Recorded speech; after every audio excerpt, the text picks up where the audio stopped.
התחלנו. Okay, so wait a minute, I see. רק אני אגיד להוסט,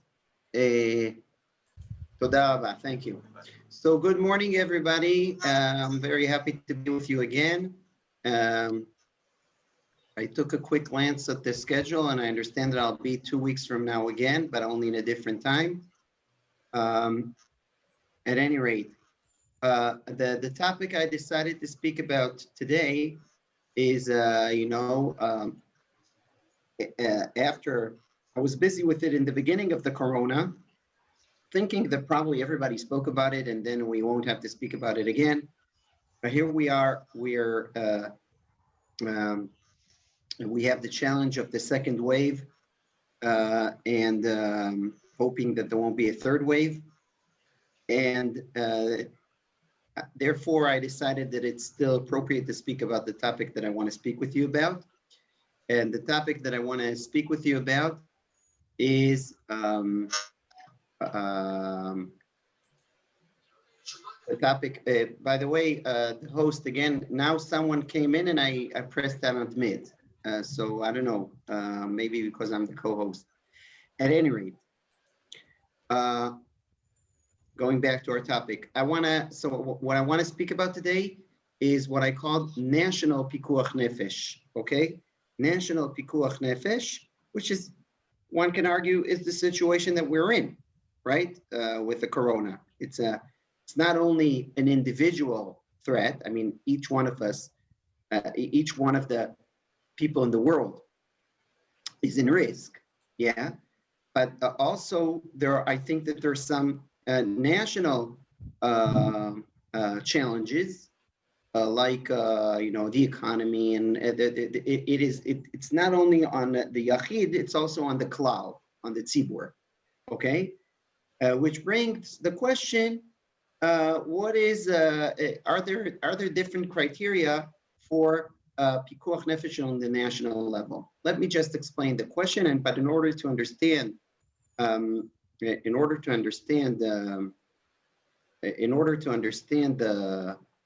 question fully, let's now understand first the very basic source of pikuach nefesh. So I'll share with you the screen and we'll start. Just I'll say generally, there is, of course, something that is called pikuach nefesh in the private level. Okay, meaning, let's say there's no corona, there is normal life, and then someone all of a sudden is ill, and there is a risk for life. Then we all know the halacha is that we violate Shabbos. Even Shabbos is extremely important, but still, the halacha is that we violate Shabbos, and we, in order to give treatment to this man, okay, a very, very common situation is a yoledet, right? A woman needs to give birth. So we say we'll even drive a car, we'll do everything that is needed in order that woman that is now supposed to give birth will come in time for the hospital. And even though there is Shabbos, even though there is Yom Kippur. Okay, what is the source for that? For what I call individual pikuach nefesh. So here I'll share with you the screen. You see, maybe I'll make the letters, now when I'm not handing sheets, so there's no issue of, saving paper. So I don't think there is a problem to make the letters bigger. Did I make the letters bigger for y'all too? I mean, did it work? Is it shared now in big letters? Okay, good. So the source is in Yoma. The Gemara in Yoma is a big sugya about pikuach nefesh. And let's read. Amar Rab Matya ben Charash. Rab Matya ben Charash said, Achoshesh bigono, one who has a sore throat, matilim lo sam betoch piv b'Shabbat, you give him some medication in Shabbat, and the assumption here is that this giving of medication involves a violation of Shabbat, even deoraita, mipnei shehu safek nefashot, v'kol safek nefashot doche et Shabbat. Okay, I'll digress a little bit and I'll explain. The Gemara in Yoma that I didn't bring in here, because that's only like a background, it's not directly our topic, but the Gemara in Yoma gave several sources for the din, the known din, that Pikuach Nefesh overrides the mitzvot. And specifically is Doche Shabbos. For instance, there is a verse that we learned from Chalel alav Shabbat achat b'shvil shishmor Shabbatot arbe ya mechalelei amot yuma. And some learn from Mila, all kinds of sources. But then the Moraim says that that the best source is V'chai bahem. There is a verse not specifically regarding Shabbos, but regarding all the mitzvot in general. And this verse is saying, these are the mitzvot that one should do, and he shall live by them. Now, the pshat of the pasuk has a different meaning, but the drasha that Chazal do, b'chai bahem v'lo sheyamut bahem, meaning that the mitzvot should not cause any. Oh, I see that I brought, I think, the wrong sheet. 1 second. Just bear with me 1 more second, and I'll see if.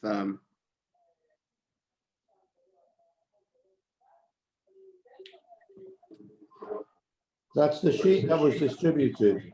Yeah. Okay, so good. So we'll stick with that. Maybe. Let me.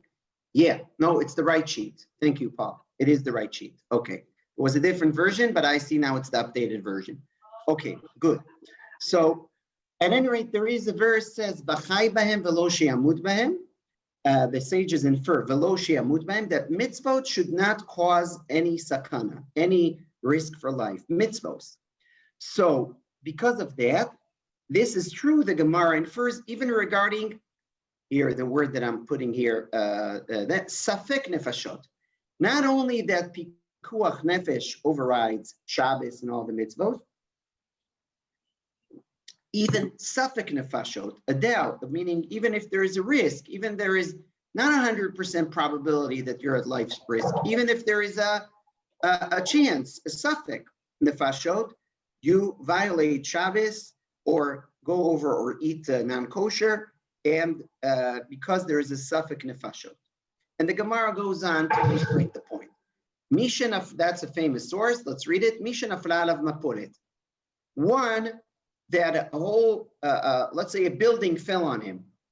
A whole mapolet, a whole pack of stones. He's now buried under it. And now we don't know what's with him. Safek husham, safek enosham. We don't know even if there's any human being there. We don't know if he's there or not. Safek chai, safek met. Maybe he's already dead. Maybe we will violate Shabbos and dig through the pile of stones. Bring electricity, and a manof, something, all kinds of instruments, equipment to take off all the stones. It is definitely violating Shabbos, even the Oraita of Havara, and it will end up at the end that will clarify all this pile of stones that no one is there. So we have a doubt here. We don't know if he's there. We don't know if maybe we'll find someone, but we'll find a dead person there. And it turned out that it was dead even when we started it. Safek Kuti, Safek Israel. We don't know if he's a Jew. Mefakhin alav et hagal. The ruling is that even though it's a Safek Pikuach Nefesh, it's not a Vadai Pikuach Nefesh, it's a Safek Pikuach Nefesh, even though we are violating Shabbos for this. Now, this is a very important halacha. And here, I stopped sharing for a second. Here, the question is the following. Since we know that the law is that not only do we violate Shabbos for a definite Pikuach Nefesh, but we're also violating Shabbos even for a Safek Pikuach Nefesh. If this is the situation, then what do I really care about what I call national Pikuach Nefesh? It doesn't have any meaning, this concept, any distinct meaning, national Pikuach Nefesh. After all, even for a Safek Pikuach Nefesh, even for the individual, I violate Shabbos. Let me even explicate a little bit more and clarify the question. This is part of a more general question. Is the domain, the topic, the tchum, the domain, the area of what we call Hilchot Medina, the laws on the national level, is there any different halachos on the national level than on the individual level? One might say, no, there's no distinct different area of halacha, different category of Hilchot Medina. Halacha is halacha for Jews. Let's say you have a concept of Pikuach Nefesh for individuals, and you apply it when there are many people, like the Medina. But the Medina doesn't have really, it's not a different category in terms of all kinds of halachos. Or perhaps it's different. And here one can claim, why do you need to make a different category for discussion of Pikuach Nefesh regarding on the national level? Perhaps the minute that I know that there is that even a suffix Pikuach Nefesh regarding the individual violates Shabbos, then I have already enough halachic tools and I don't need to create a new category. The question will be clarified more as we proceed. But I want to see first regarding the individual level, I want to show here another important source that is in the end of the source sheet, Dafka. Okay, this is a source that my Rebbe Rav Amital was quoting many times, and I'll explain you soon why. Here, I'll make the letters much bigger. It's a Tosfot Idoma, 2 pages later. Omer Ri, as you know, was the great-grandson of Rashi. Yeah, Ri was the great-grandson of Rashi, Ri. And Ri says the following, Dehainu Tama, De'ein olchin bepikuach nefesh achar harov. This is the reason why we don't follow majority ruling or majority probability regarding Pikuach Nefesh. Okay, let me explain what he's saying.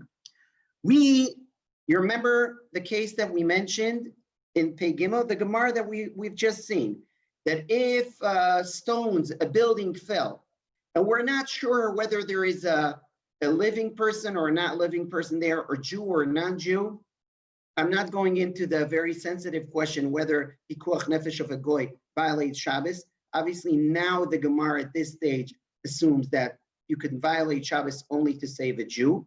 I know it's a very hot topic, but we won't get into it now. At any rate, Safek Pikuach Nefesh, we saw that we violate Shabbos. Now I'll ask you the following question.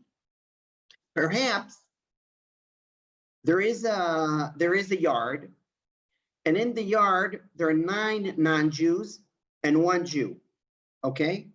Here, I'll for a minute stop the sharing, so I'll be able to have a dialogue and see you. We have a yard, and in the yard, there are 9 non-Jews, and 1 Jew. The assumption is, okay, I'm just giving you a spoiler. The halachis, like Rav Moshe Feinstein and more, are saying that the bottom line is that I do violate Shabbos in order to save a non-Jew. But now let's speak in the Gemara of the Tanaim, in the Tanaim's understanding that you violate Shabbos only to save a life of a Jew, but not to save the life of a non-Jew. Let's just assume that for the discussion, because that's the assumption of the Gemara. Now, we have a yard, and we have 9 non-Jews there and 1 Jew. Okay. Now, there was the stones fell, and we know that 9 people escaped before. We can't find them now. 9 people escaped, and it fell only on 1 person. We have no clue whether it's the 1 Jew that was there or one of the 9 non-Jews, okay? Now, in regular criteria of halacha, we have the din of rov, majority. So the probability is very clear. Most chances, actually 90%, most chances is that this pile of stones now on Shabbos is over a non-Jew, because there were 9 non-Jews in this yard and only 1 Jew. So if we would apply, when we have sphakus, when we have doubts, Rov, majority, is one of the tools how we decide when we have doubt. So the regular rules of halacha will say that we don't violate Shabbos for this. Why? Because we have the doubt. There's no more doubt. There is a majority that there is a non-Jew there, and therefore we can't violate Shabbos. However, the halacha is that because still there is a 10% that there is a Jew there, there is a 10% that there is a Jew there. The ruling is that we do violate Shabbos, even for a 10%. If one wants a more politically correct example, let's say we created some doubt that we know that 90% that the person is already dead. There are experts that know how to measure how the fall was and see how the stones are. They say, look, when we see such a pile, there's 90%. We know that there's 90% that the person that is under that pile is already dead, and only 10% that he's alive. We will violate Shabbos for this 10%. Okay, now Tosfos, the Re that I started sharing with you, the Re asks, why? Why aren't we following regarding Pikuach Nefesh, the general concept of the Torah of majority ruling, according to the majority? Why do we say that even for a 10%, we're saying it's still a suffix Pikuach Nefesh, and we violate Shabbos for a suffix Pikuach Nefesh? Now look at this very, very important statement of the Re. Mishum dechtiv, Tosfot quotes him, Mishum dechtiv, v'chai bahem. Because it's written, v'chai bahem, v'lo sheyamud bahem. Shelo yuchal lavo b'shum inyan lidei mitas Yisrael. He says, the verse in Leviticus, the source of this whole thing says, Ele ha-mitzvot, these are the mitzvot that one should do, v'chai bahem, and he should live by them. What does that mean? It's a special gzera sakatov that the one shelo yuchal lavo b'shum inyan lidei mitat Yisrael. That any scenario, it is a very inclusive thing. Okay, that we don't want to take even a 10%. We don't want any scenario that a mitzvah will be associated, that performing mitzvahs will be associated with death. One should cause a risk for life. Now that is a tremendous source by the Tosfos. As you know, there is Rav Amital said there is a whole set of halachos in terms of what risks can a person take, let's say for parnasa. Nachon, there is a Gemara in Bava Metzia says that even a worker climbs over the tree. Yeah, and because he climbs over the tree and takes a certain risk over his life, therefore, it's very important that you will pay him on time. But what do you see from here? That there is a concept of Shomer Petayim Hashem. Yeah, there is, many people threw this term into the air, I think in a wrong way in the past months. Meaning that one says, okay, we drive cars, that's right. Now, when you drive a car, there is a certain risk to your life.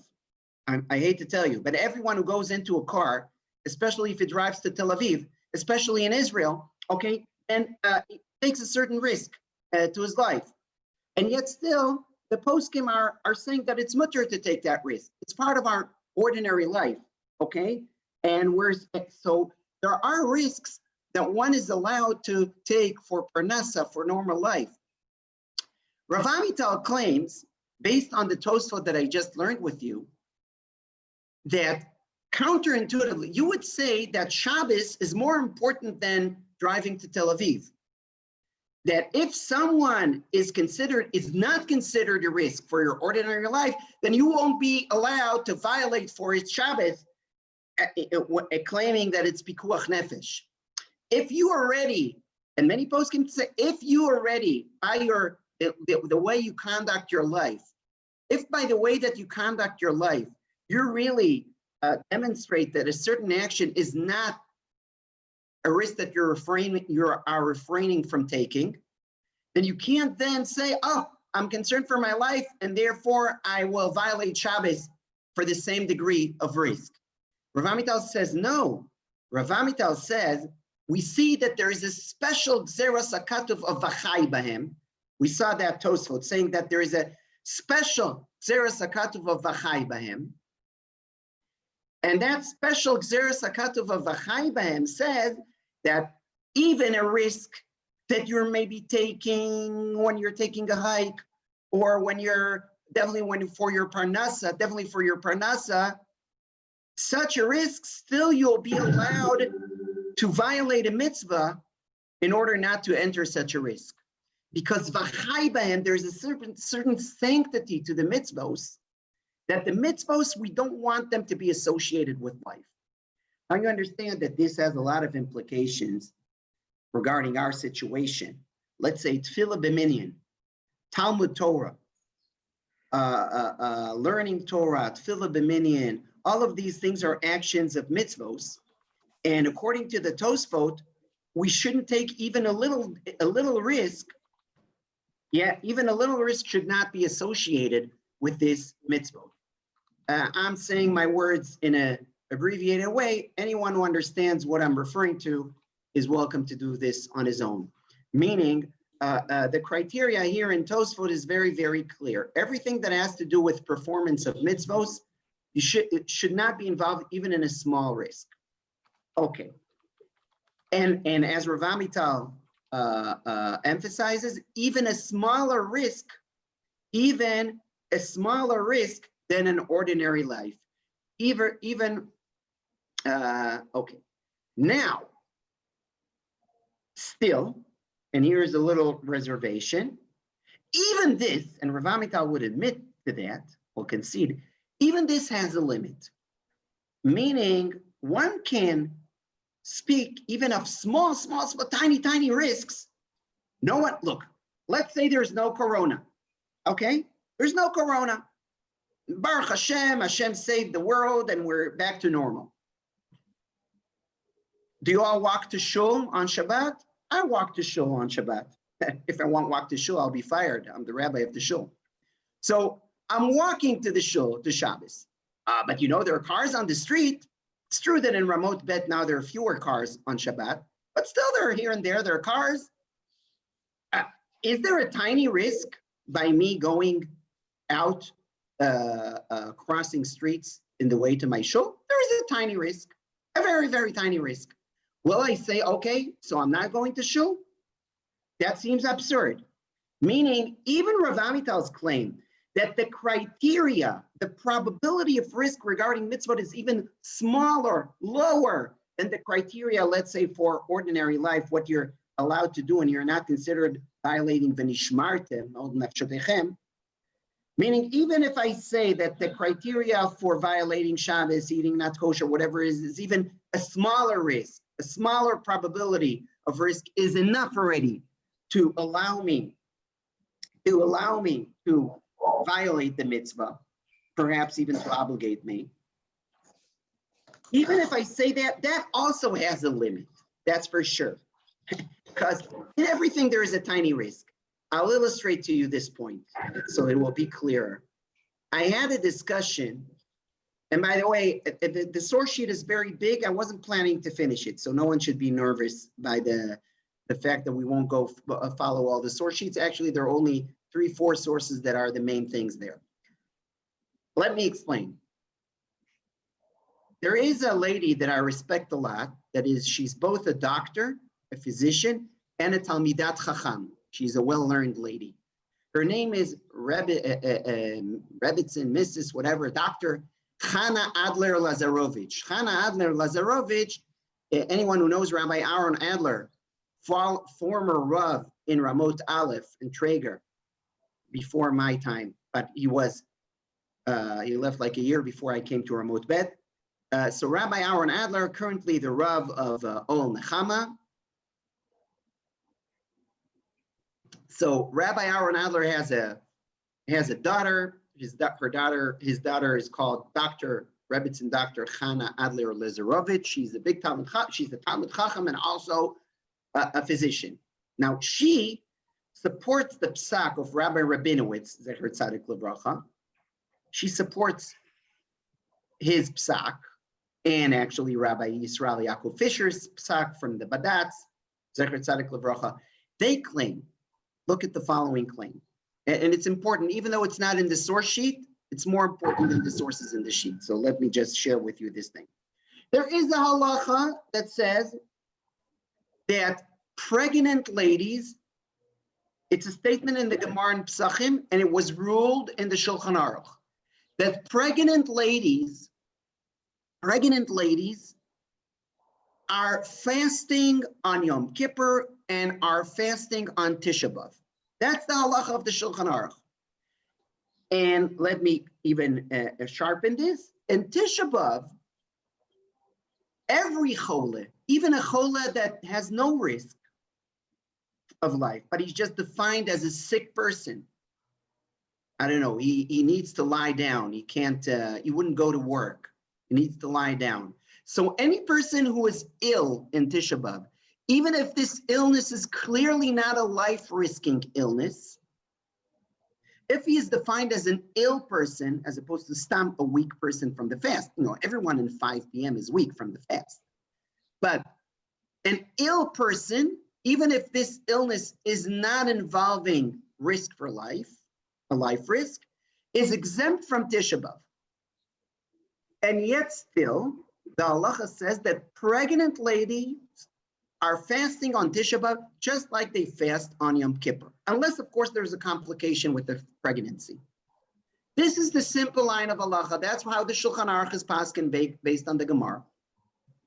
And indeed, me and Rav Melamed and many other rabbis, if the pregnancy is a pregnancy that doesn't have any complications, what we're ruling for pregnant ladies is, if there are no complications, is to start the fast on Tisha B'Av and Yom Kippur, to start the fast. If there is a problem, if she's concerned there is a risk, she could drink, but if not, she's completing the fast. My wife completed fasts, other ladies completed fasts, a lot of ladies completed fasts based on this psak. Rabbi Rabinowitz and Rabbi Yisrael Yaakov Fisher say no, even though the halacha says that clearly. Now research shows that women, at least in Eretz Yisrael, if they fast and they give delivery, they give birth earlier, there's a certain risk. And that, now we know, they claim, that there is a certain little risk, and therefore everyone should drink. Even though the halacha says the opposite, but since now we think, Rabbi Rabinowitz thinks that it's Pikuach Nefesh, so they should drink.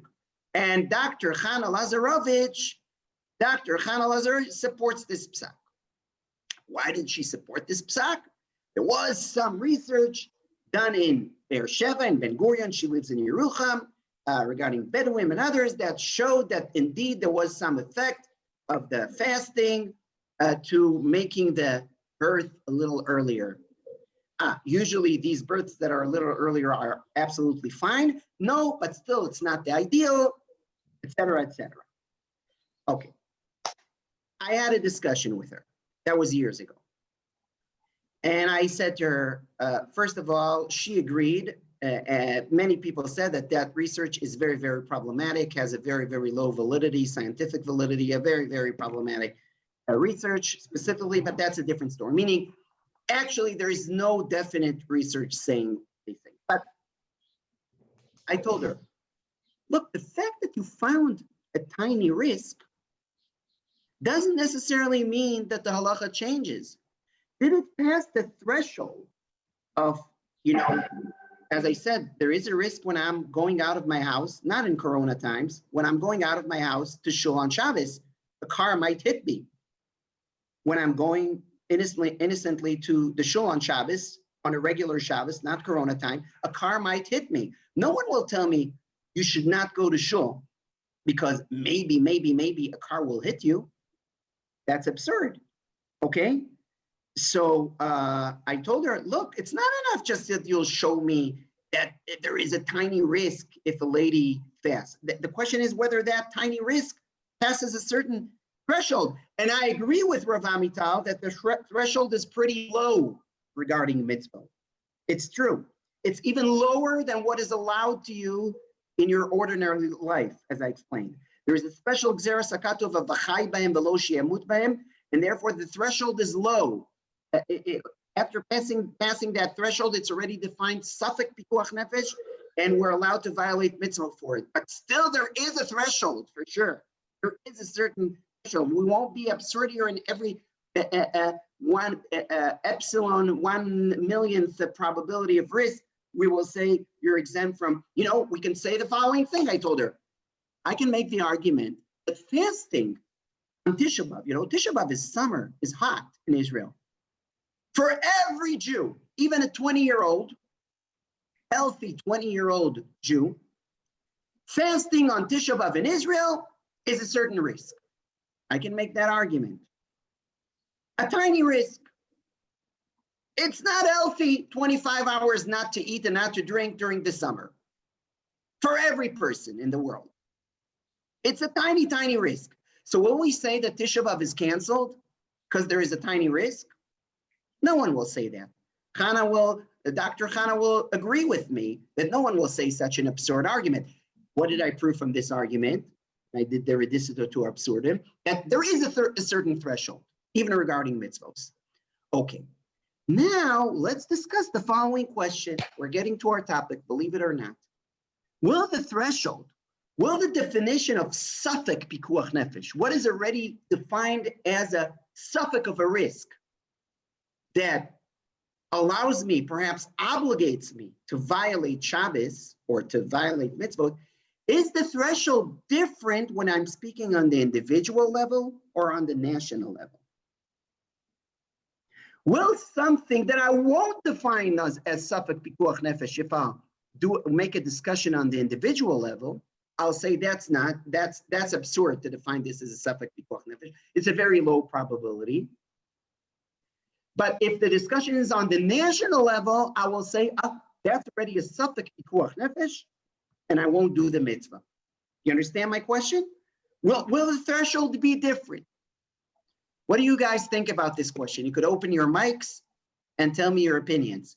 Will the criteria to be defined as a suffix pikuach nefesh be different, a lower criteria, in terms of probability of risk?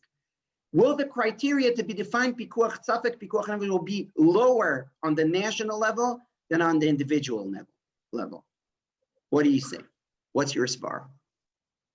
I wrote it on Rav Kanai, I wrote it on chat that in the Midbar they didn't have Brit Milah because of the suffix of the danger to the children. That's true. That's That the is national true. level. It was on the national level. Why do you think it was on the national level and not you see it as the individual? Each one that had a risk, it was a risk for him. Why do you call that a national level? Because it was adopted by whole of Am Yisrael in the Midbar.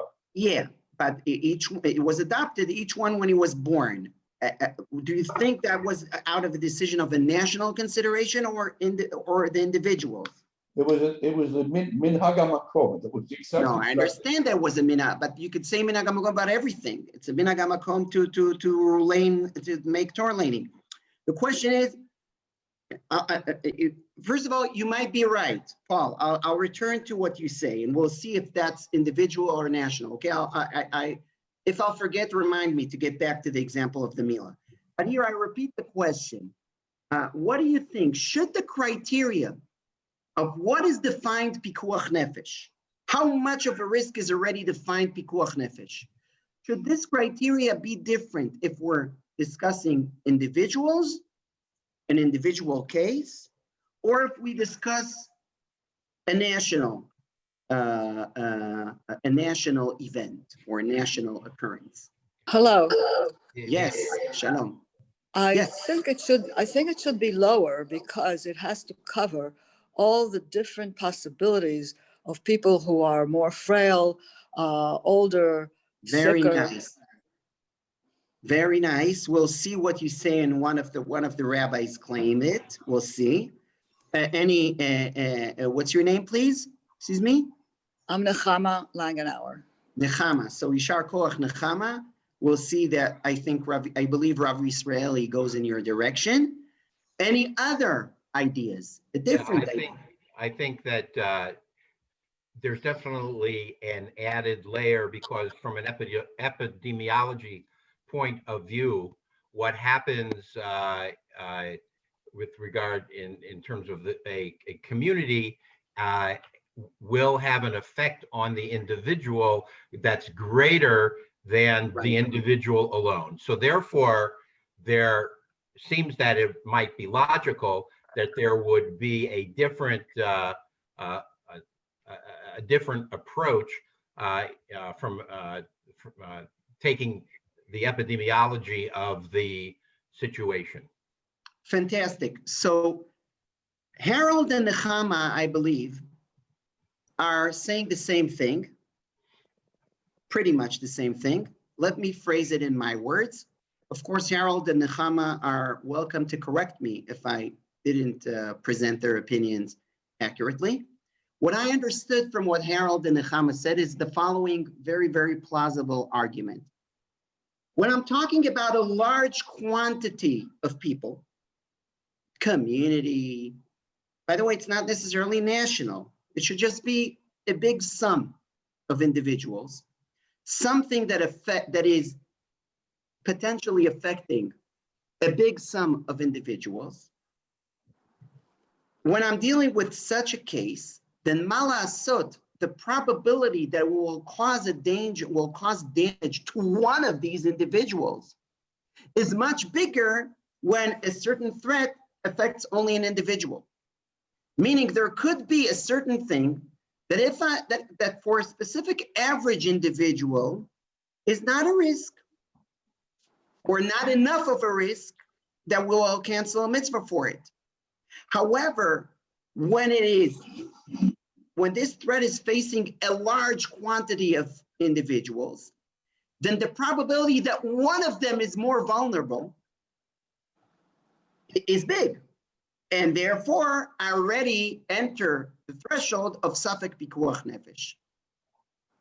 I just want to say that conceptually here, we're still in the thinking of individuals, not of national. However, what we're saying when you're discussing things on the national and the communal level, when there is a big amount of people, automatically the probability that there is a risk for a certain individual, there is a big risk, okay? Let's see this thing in the sources, with this argument that was said by Harold and Nechama. Let's see it in the sources. And then I'll show you a different logic of Rabbi Auerbach. Okay, let's go to the source, of the very basic source regarding Pikuach Nefesh on the national level, or on the common. Here you'll see not necessarily many amounts of many individuals, okay? Let's see.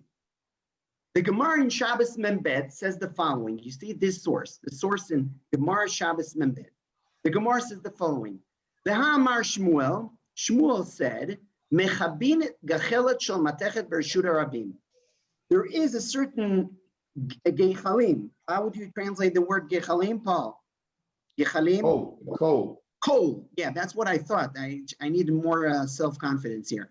Coal. So there is a coal of metal, a metal coal. And that metal coal is somewhere in Reshus Harabim, in the street. So you say you extinguish it, bishvil shelo yazuku barabim, so that the public, the people that go there, won't be damaged by it. Now, kibui is a malacha deraita, to extinguish that coal, that metal coal. Now, the assumption here that it's not a risk of life. I mean, for an individual that touches this coal,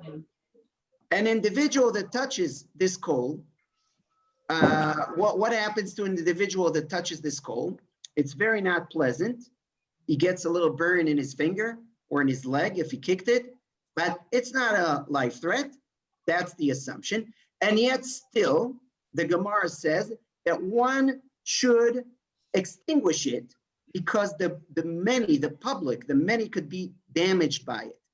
So look at what Nachmanides there in his interpretation, Rambam, interpretation for Masechet Shabbos. Look at what he says. Look at his comment regarding the matter. He says the following. Rashi interpreted, Perish Rashi, that why is that allowed? Because this, in our sugya, we're not talking about a malacha d'oraita. It's merely rabbinic. Rashi, in order to solve the problem that I raised, how come one is allowed to extinguish this metal gachelet? It's not a pikuach nefesh.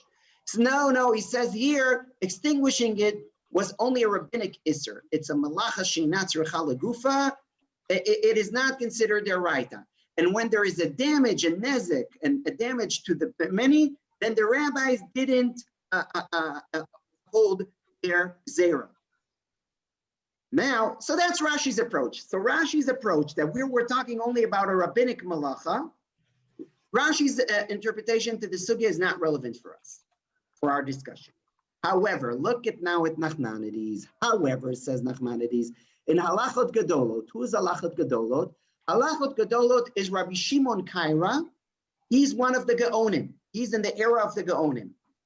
So the halachot gedolot, he says, Rashi says, I found in the halachot gedolot that he says, a coal made out of wood, a wooden coal, there is no damage to the public. Why is that? Because people are seeing it. A wooden coal, you see that it's burning, and therefore people are careful from it, and therefore they won't bump into it.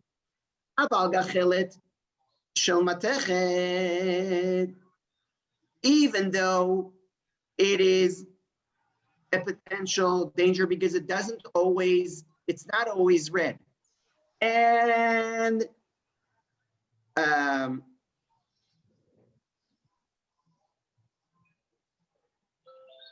yeah.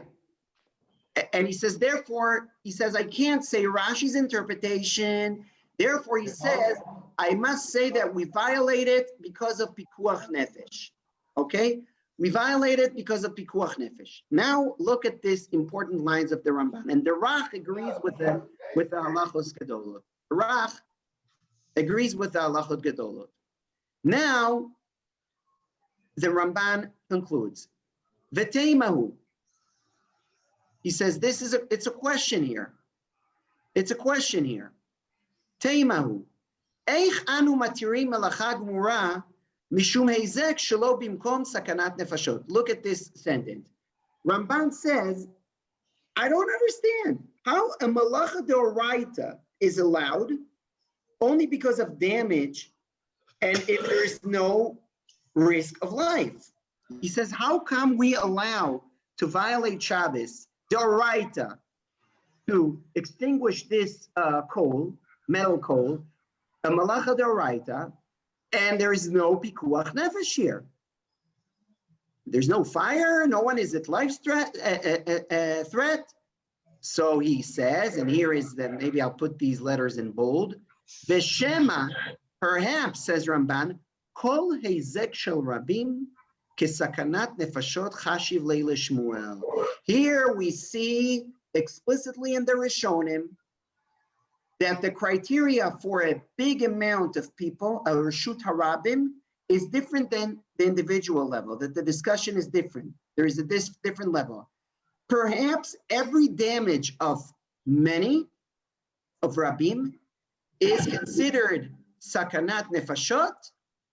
Yeah, maybe, perhaps they say every damage, Ramban says, Kol Heizek Rabim, Shmuel holds that it's Sakanat Nefashot. Rabbi Israeli applied this regarding the halachic question of operating a police in a Jewish state. As you know, the police are doing a lot of stuff on a routine basis in every modern Western country, and not only modern Western country, police are doing things. Not all of them are pikuach nefesh. Not every patrol is necessarily pikuach nefesh. Not everything, okay, chasing after a ganav is not necessarily pikuach nefesh. So will we decide that in the Jewish state, when there are Jewish policemen, we are limiting substantially the activity of a police on Shabbos? So look at what Rabbi Israeli says based on the Gemara, based on this sentence of the Ramban. It says, why do we extinguish a metal coal even though it's not a pikuach nefesh when I'm discussing it in the individual level. Yeah, a metal coal is not a pikuach nefesh on the individual level. If there is an individual in his home, there is a metal coal, he's not allowed to extinguish it. He should just be careful not to touch it. And even if he'll touch it, he will only get a little burn. It won't be pikuach nefesh. But if it is in the street, then we extinguish it because Heizek shel Rabim is considered sakanat nefashot. Why is that? Look at Rav Israeli's explanation. And here, the explanation of Rav Israeli to the Ramban is exactly what Nechama and Harold said. Nir'ah. I'll read, look, you'll follow me in the Hebrew, but I'll translate it immediately to English, okay? So anyone who wants to follow the Hebrew is welcome, but I won't read every sentence in Hebrew.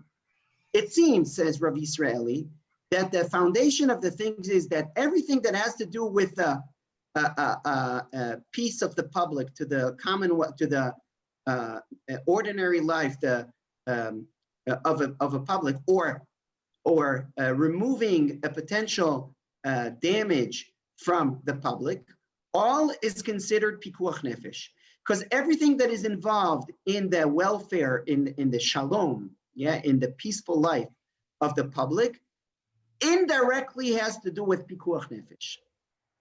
And here Rav Israeli illustrates the point.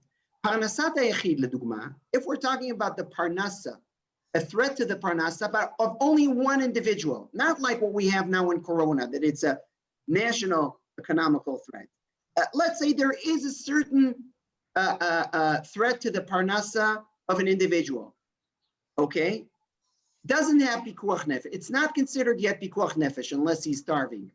But if the tzibur, if the entire public will have no parnasa, even if it doesn't have to do to bread, then it must be that one of these many people needs medically a better food, and for him, this better food must be pikuach nefesh. Meaning, if an individual tells me, look, I need to do an aveira in order that I'll have more than bread. If I'll keep the mitzvah, the only thing I'll earn is to have bread in my home. If an individual asks me such a question, then I give him the very tough answer and I'm telling him, look, you need to work only to earn bread because one can live with bread, okay? That's this specific individual and most of the individuals. However, if the same thing applies to a large quantity of people, like Harold and Nechama said, then one of these many individuals is definitely a person that bread is not enough for him. Therefore, if there is a certain scenario that there is an economic threat to a lot of individuals, and that economic threat will cause them to earn only bread, so for the individual, I would have said, no, I can't help you. You need not to violate halacha and earn only bread. But if this thing encounters a large quantity of people, that since one of them definitely needs more than bread medically, and for him, if you'll have only bread, it will be pikuach nefesh. Therefore, that will violate the mitzvah. And here it continues, another argument. Rav Israeli deals with the question, how come there is a heter to go to a milchemet reshut? Milchemet mitzvah, I understand, it's a milchemet mitzvah, but milchemet reshut, how come you're allowed to go to an optional war if there is a risk for life for people? But he says, if the war causes economic growth that enables to take care, to cure more sick people, and before that, the economic situations before that war are terrible, and therefore I can't give treat to all these ill people, and a war that is in order to cause people deterrence, and therefore people want to make treaties with this land by this war, and by that you improve the national health. That is the heter. And then he says, here now he comes to our sugya. The same is the explanation to our Gemara of the heter to remove the damage by that metal coal. The metal coal on itself is not dangerous for an individual, for an average individual. But it's possible that that individual that will be harmed by that metal coal, not killed, but harmed, he won't be able to go to work after it. He'll become handicapped. I don't know. And maybe he's also a very individual, old person, an isolated person, boded, alone, a lonely person, and he won't be able to come to a person that will help him. And this will bring him to Pikuach Nefesh. Meaning, he says, a metal coal for an individual, an average individual in his home, is not a life threat, and one is not allowed to extinguish it on Shabbos. However, if it's in the street, then since thousands of people pass in the street, then of course one of them is a very old person who will be substantially damaged by that coal and won't have people to help him, and it will cause him pikuach nefesh. Or perhaps one of the persons that will bump into that coal, he will become he's vulnerable, and he'll become handicapped, and then he'll lose his parnasa, and then will starve to death. Meaning, because it's on this street, and there are many people, just as Nechama and Harold said, then the probabilities here change. Because for an average person, indeed, it's not enough of a probability to be defined as pikuach nefesh for an average person. We know that it's not a risk. But when it's located in the middle of the street, then we're concerned that one of the many people that pass in the street, for him, it will be pikuach nefesh. And therefore he says, and the same he says regarding all kinds of scenarios, that if we think it about the individual, it's a far scenario, that one should not be concerned by it. However, if we discuss it from a public perspective, then at the end, this probability will happen.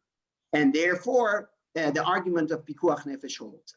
So you see, my friends, that the Svar of Harold and Nechama, the Svar of Harold and Nechama appeared explicitly in Rav Israeli's words, explanation to the Ramban's explanation to the Rishonim, the Gaonim, that explained that one is allowed to extinguish a metal coal on Shabbos when it's on the street, even though if this metal coal would have been located in a private home, we wouldn't have been allowed to extinguish it. But the minute that we're discussing it in the public, from a public perspective, when it's in the public location, then we're concerned that one of the individuals, for him, it's going to be pikuach nefesh, and therefore it's already a suffix pikuach nefesh, and we violate Shabbos for it. I just want to clarify. I think I was saying something slightly different. If I can just clarify it, what I'm saying is that an individual risk, let's just talk about disease. They have a certain individual risk. However, when there is an epidemic or a pandemic and a large number of people in the community have that problem, then that increases everybody's individual risk. So which I think is something slightly different. You're right. Now my individual risk was X, but now very good. You're right. My individual risk is now higher than fantastic. Harold, I agree with you. It's a slightly different argument. Yeah, I thank you, Harold, for clarifying it. It's an important clarification.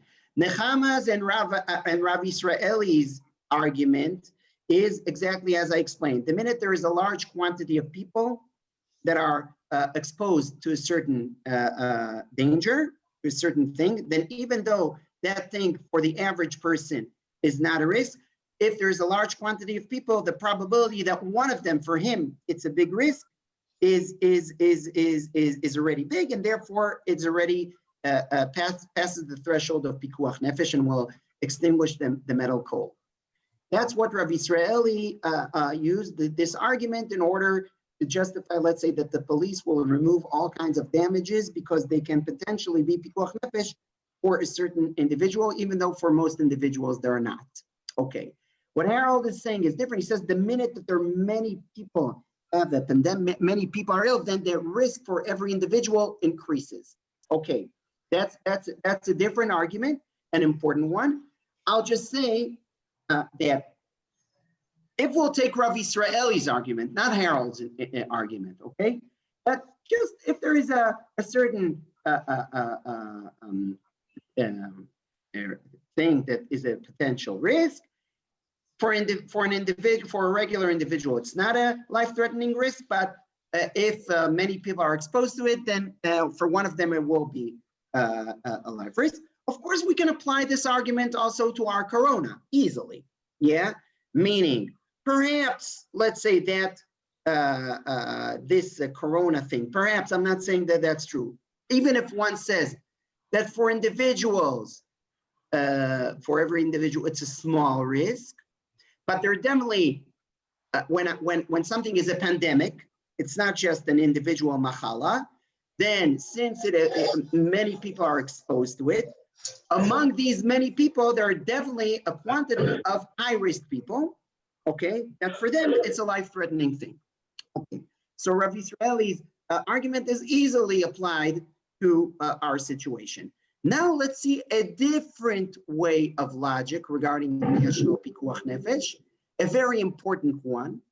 And it's important not to mix up Rav Yisraeli's argument and the argument that we'll see now of Reb Shlomo Zalman Auerbach. So let's look at what Reb Shlomo Zalman Auerbach answers here in a fascinating answer. Rabbi Farbstein brings in the name of Rav Auerbach the following thing. Okay, look at the Shaila. Hashoel haya bachur. Yeah, the person who asked the question was a guy that served in intelligence. He was a soldier in intelligence, and they were able to identified a certain communication network of an enemy state, meaning great. They are now listening. They're able to listen to all the communications of, let's say, the army of a state that is against us. And they were able to and they were able to break the code, okay, to break the code of that secret communication network of the enemy state. The role of that soldier was to lefanech et hatzofin, zofnat paneach. How will you translate this? To translate the code with a computer, meaning there was a computer program that, let's say, he would input the statements that he heard there with the code, and the computer would translate it to, we'll figure out what it means. Now, of course, this whole process was Chilul Shabbos, yeah? To take the statements said in the code in that enemy country and to operate it so that the code will be broken and to explain the statements. That was involving, of course, with all the computer and everything, a violation of Shabbos. So his claim to his commanders was that in Shabbos, when he's there on Shabbos, he wants only to work with only part of these communications, only those that he could see that they have big probability that they have to do with Israel. Meaning, let me explain the question. He had an ability, this network included tons of information. Now, the vast majority of these communications were not relevant for Israel even. I don't know, it was different people that are talking about their shopping in Iraq. I don't know, wherever it was. The vast majority of the communications, after you broke the code and translated them to regular Hebrew, the vast majority of these messages were totally not relevant to Israel. So he says, I could see what seems in a high probability that it might have any connection to Israel, and only these on Shabbos, only these I will work on. Because he did have an ability to know what has more chances that has to do with Israel. And there were things that the chances that they have to do with Israel were extremely low. Okay? What do you think Rav Auerbach answered him? What should he do? Should he actually work on all the messages, including those that the probability that they have to do with Israel are extremely low, or he should do what he says, that only the ones that have some, that it seems that have Nagia to Israel, only these he should work on. What do you say?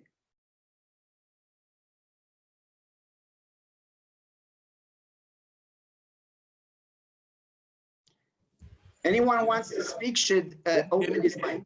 There may be some case of it being a secret code. It's codes. It's codes. It might be relevant. There might be a small chance that hidden within it is some message that will be important to Israel. You wouldn't know. There's a slight chance of it. Yes, most of it.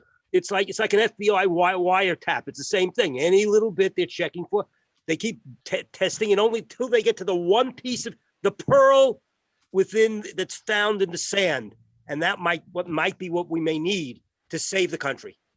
Right. Though the one that asked the question did have a certain way to assess. He didn't say, I won't do anything on Shabbos. He said, I will work on the messages that at first appearance seems to me that they might have a certain negia to Israel, because I know from experiences, let's say that the messages that are brought in 9 o'clock in the morning usually have nothing to do with Israel. They only deal with shopping. It's not that he said, I won't do anything on Shabbos. He just said, let me differentiate between the things that there is that seem to have a negia to Israel and things that don't seem to have negia to Israel. But they And might you not. said you may never know. Phil said you may never know. Yeah. But Yes. they might not. In other words, he may miss one. I So, don't. Right. I Okay, he don't- may miss one. Yes, Phil? I don't think that the guy will be announcing his topic. Now I will be talking about Shabbos-stical matters. So Yankel, come here and take the phone. It's an impossible question, assuming that intelligence is in an area where there is some significant possibility of important information. So it's a question again of a small bit, but of information that could be very valuable to Pikuach Nefesh of Jews, or a political statement about the weather in whatever town this guy is at the other end of. It's almost an impossible task. Let me explain. All of what you said is true, but I'll explicate even more the question. The assumption is that some of these messages, okay, and some of these messages, and he has a way to know it according to the time they're given or whatever. The probability that it's Pikuach Nefesh is so low that if he would have, no, חבר'ה, please let me. לא, כי דיברתי איתו והלכתי, אין, סליחה. Okay. חבר'ה, we have 9 more minutes, so let's finish this argument. All of what you said is true, and I'll use it, okay? And let me explain.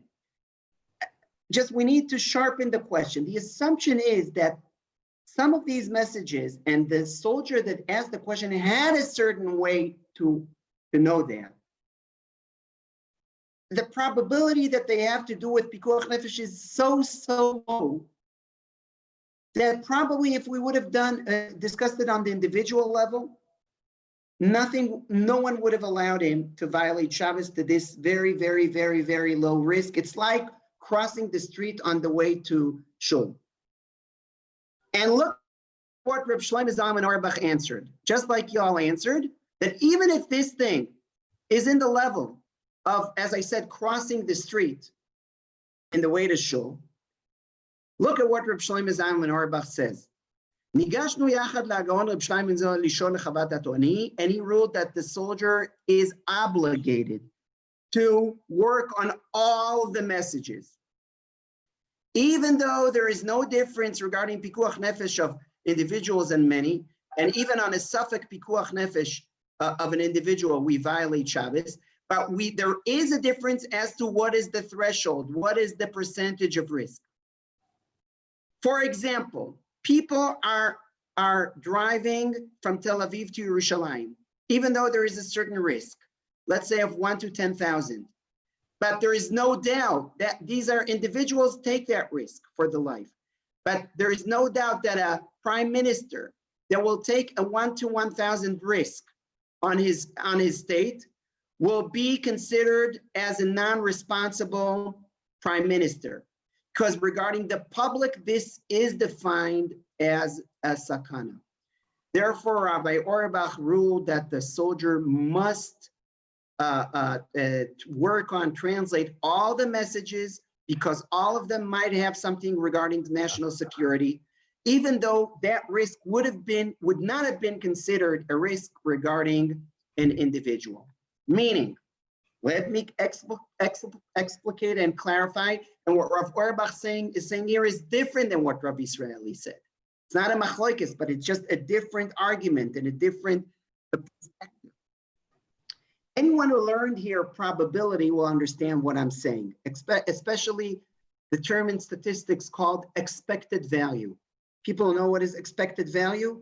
Anyone who worked in insurance knows that, yeah? Meaning, I'll return to that, but let me explain. Here, we're not talking like Rav Israeli, that when many people are exposed to a certain thing, then the probability is that one of them will, let's say, develop a system, one vulnerable one. That's not the argument we're saying now. What we're saying now is the following. Let's say there's a certain little risk. Let's say, as I said, crossing the street on the way to shul. There is a very, very low probability that a car will hit me. I didn't recognize it. He zoomed from the corner, hit me and killed me. As v'shalom. I will still walk to the shul. What will happen if that's 1 to 1/10,000th or 1/1,000,000th probability will happen? A terrible thing will happen. I'll be dead. However, if there is a risk to a country, to a tzibur, to a public of 1 to 1,000,000th, the same risk as crossing the street, okay? This little risk, but now it applies to, it's a risk over a state, then the cost, if it happens, that's terrible. That's a destruction of Klal Yisrael, or of an entire state, of all the Jewish state. If the Jewish state loses a war because that soldier missed a certain information, because he didn't violate Shabbos, if he loses if he misses the pearl, as Phil or Jake said, that pearl, that indeed there is a tiny probability that that pearl is there. There's a tiny probability that pearl is there. It's true.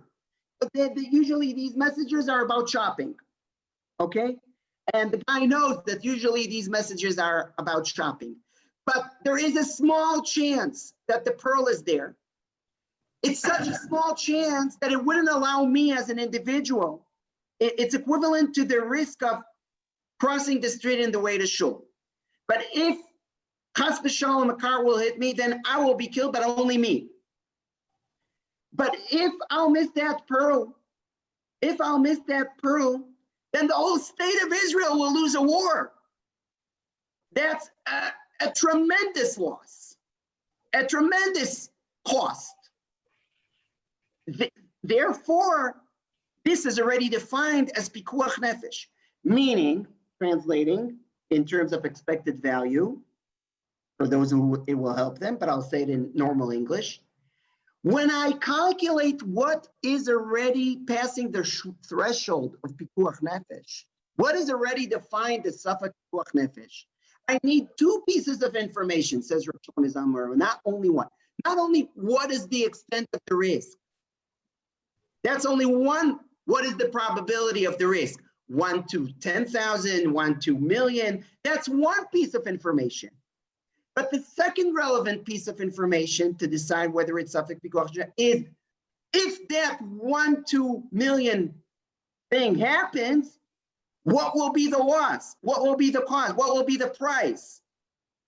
If the price is the life of individual, that's very sad, but that's totally different than if the price is the loss of a country or a big amount of individuals. Okay, so this argument is different than Rav Israeli, and this argument is also relevant to what? To the corona, Yes. I believe. Because what do we say here? The threat here, if let's say the whole economy collapses, the whole hospital system, medical system collapses, that the cost here is much greater than the cost of a loss of life of an individual. So the discussion here of Pikuach Nefesh on the national level is different than Pikuach Nefesh in the individual level, because I must take into consideration the scenario, even of a low probability, but the scenario of what happens if that low probability indeed happens. The cost will be much higher, okay? If I'll get back to the Brit Milah example of Paul, perhaps the decision not to make Brit Milah in the Midbar, okay, it could be of either of these arguments of maybe it was a risk for every individual, so therefore the discussion is not even relevant to our topic, meaning the probability of a risk for each average individual was already high to begin with. But let's say no, let's say it wasn't that high, but it was enough that one of the many individuals in the Midbar would be risked. Here, by the way, I can say no. So regarding each baby, you should assess, but maybe it's unknown. Okay, so here I'll apply Rav Israeli's argument, or perhaps Rav Auerbach argument. It's only if Rav Auerbach's argument. I think here it's a little harder to apply. Also, Harold's argument, I think, is harder to apply in the case of Brit Milah. Rav Israeli's argument perhaps is possible, and maybe I even don't need it. Maybe it was just to begin with a risk for every average individual in the Midbar. Okay, so in sum, anyone has a comment, and now's the time to make a comment, and if not, I'll just wrap it up.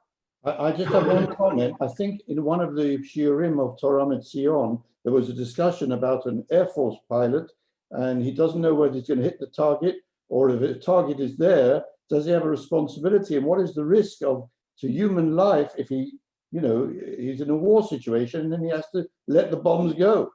Okay, I think it was a question in the American army, and it was discussed in one of, I don't remember the answer, that's the only right problem. But I think here, again, let's make a distinction between risk to us and risk to enemies, which is already a different discussion. It's a wonderful topic.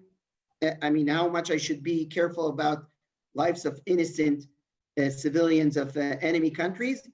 I have a share on it. We'll see. But I want to summarize mamash in 2 minutes. I can package all this share. Okay, we started with a statement about the fact that even on the individual level, and not only Pikuach Nefesh overrides the mitzvos, even a suffix Pikuach Nefesh overrides the mitzvos, and not only that, even a relatively low probability overrides of a risk overrides the mitzvos. As I quoted to you, it's a special Gzerat HaKatuv, as Tosfos, the Re says, of Bachai Bahem. Mitzvot should be associated with life. There's a sanctity of mitzvot that they should be associated with life and not cause life dangers. However, as I said, of course, this argument also has a limit. Yeah, won't go to the absurd. Breathing air is a certain, not even in Corona time, breathing air is a certain risk. Crossing a street is a certain risk. We won't say that one should refrain from doing a mitzvah if it involves crossing a street. Okay, so of course there is a certain threshold. And here the question was whether the threshold is different regarding individuals or regarding public, national. And here we've seen two approaches, and then I'll add Harold's specific argument for the corona.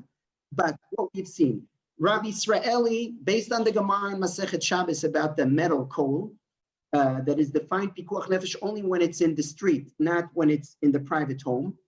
He said, look, the minute that there is a certain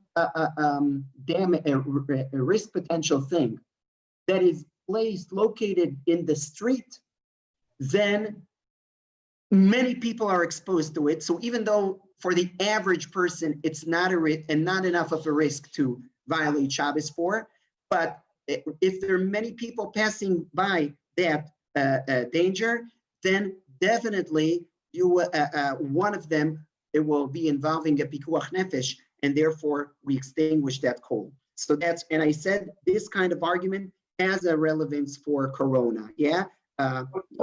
Question. What? Question on the Corona situation that you sort of hinted at it. The Haredi position is that if we close down to save those lives, we'll be wiping out the Torah. Okay, that's a great thing, and I won't go into it now. It depends also which Haredi group. It depends on a lot of variables. I don't want to. But I want to. So here, and I know some Haredim make that argument. They believe that there will be a spiritual destruction. The Hasidut will be gone. Whatever. We can here. There are all kinds of arguments back and forth regarding this. I'm just saying, again. National Pikuach Nefesh.